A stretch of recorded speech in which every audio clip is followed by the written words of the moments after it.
تیسری چیز فرمائی والقصد فی الغنا والفقر، خوشحالی اور تنگ دستی میں میانہ روی، مزاج کے اندر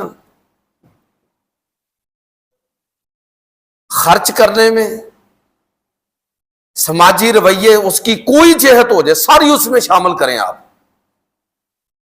میانہ روی۔ میں اکثر یہ بات عرض کرتا ہوں، اگر میرے اور آپ کے پاس میری ضروریات سے زائد مال ہے تو اصل میں اللہ تعالیٰ نے دوسرے کا حصے کا مال مجھے دیا ہوا ہے، اور میری آزمائش کیا ہے کہ اب میں اس کو اللہ تللو میں اڑاتا ہوں، جس طرح کے لوگ کرتے ہیں فضول خرچی، دولت کی نمائش کرتے ہیں،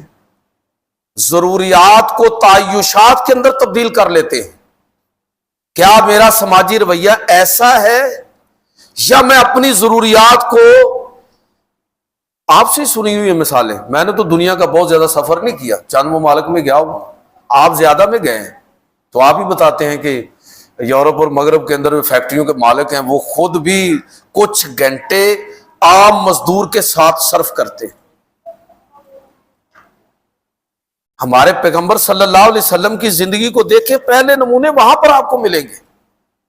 میں کہنا یہ چاہتا ہوں کہ یہ چیز انسان کو کامیاب کرنے والی ہے، دنیا کے اندر آخرت کے اندر۔